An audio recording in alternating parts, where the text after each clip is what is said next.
മഹിമയുള്ള അതേ ജയിലിലേക്കാ സ്വപ്നയും കൊണ്ടുപോയിരിക്കുന്നത്.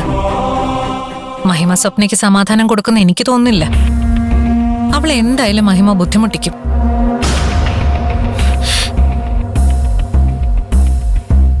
നീ ഇതൊന്നും കേൾക്കുന്നില്ലേ? നിന്റെ അനിയത്തെ കുറിച്ച് ഈ പറയുന്നത്. നിനക്ക് ഒരു വിഷമവും തോന്നില്ലേ? വിഷമോ ടെൻഷനോ ഒക്കെ തോന്നിയിട്ട് ഞാൻ പോലീസ് സ്റ്റേഷനിലേക്ക് ഓടിച്ചെന്നത്. അവിടെ എത്തി എനിക്ക് എന്റെ പുന്നാര അനിയത്തിയുടെ വായിന്ന് വയറ് നിറച്ച് കിട്ടി. ഇനി അവളുടെ അടുത്ത് നിന്ന് നാണം കെടാൻ എനിക്ക് ഉദ്ദേശമില്ല. അവൾ അപ്പോഴത്തെ ദേഷ്യത്തിൽ അറിയാതെ പറഞ്ഞു പോയതായിരിക്കും. നിന്റെ ഭാര്യയല്ലേ അവളെ കള്ളക്കേസിൽ കുടുക്കി അകത്താക്കിയത്. അപ്പൊ എന്നെ കള്ളസാക്ഷി പറഞ്ഞ് അവള് കുടിക്കതോ?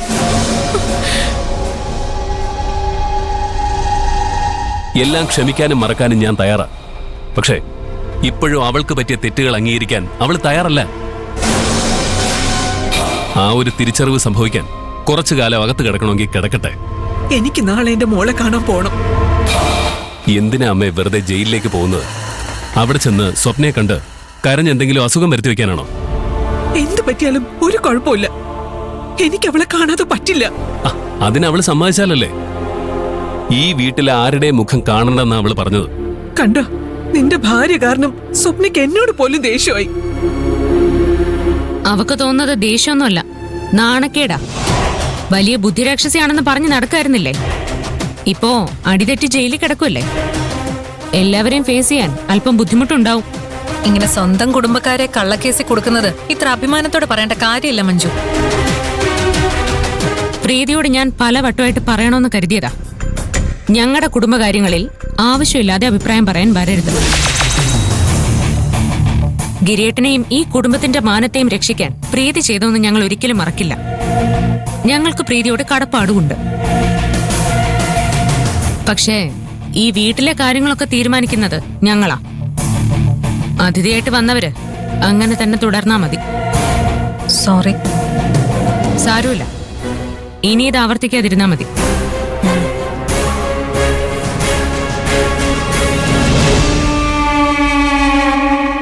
അമ്മേ, ഇത്രയും കാലം സ്വപ്ന ചെയ്ത തെറ്റുകൾക്കൊന്നും അവൾക്ക് ഉത്തരം പറയേണ്ടി വന്നിട്ടില്ല. അതുകൊണ്ട് തന്നെ ഒരു മടിയില്ലാതെ അവള് തെറ്റുകൾ ആവർത്തിച്ചുകൊണ്ടേയിരുന്നു. ഇപ്പൊ അവക്ക് ജീവിതത്തിലെടുത്ത തീരുമാനങ്ങളെക്കുറിച്ച് ചിന്തിക്കാനുള്ളൊരവസരം കിട്ടിയിരിക്കുന്നു.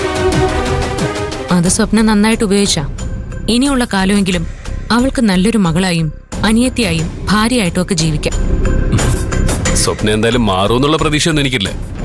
പക്ഷേ ഈ ഒരു ശിക്ഷ അവൾ എന്തായാലും അർഹിക്കുന്നുണ്ട്.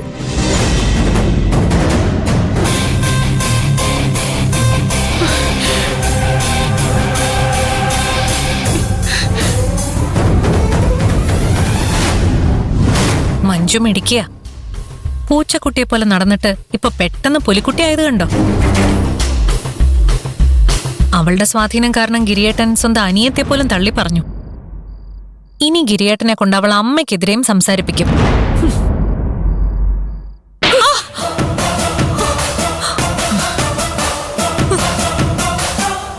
ഞാനിവിടെ എന്റെ മോള് ജയിലിലായതിന്റെ വിഷമത്തിലിരിക്കുമ്പോ തന്നെ വേണം നിനക്ക് കുത്തിത്തിരിപ്പുണ്ടാക്കാനല്ലേ? മഞ്ജു നിന്നോട് പറഞ്ഞത് തന്നെ എനിക്കും പറയാനുള്ളത്. അതിഥിയാണെങ്കിൽ അതിഥിയെ പോലെ നടക്കണം. ഞങ്ങളുടെ കുടുംബകാര്യങ്ങളിൽ ഇടപെടാൻ വന്ന ഇപ്പൊ കിട്ടിയത് ഒരു സാമ്പിൾ മാത്രം. നല്ല കനത്തിൽ ഇനിയും കിട്ടും.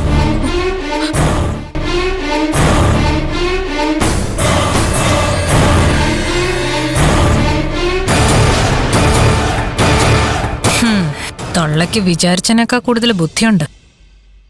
ഇവരെ സ്വാധീനിക്കുന്ന അത്ര എളുപ്പാവില്ല.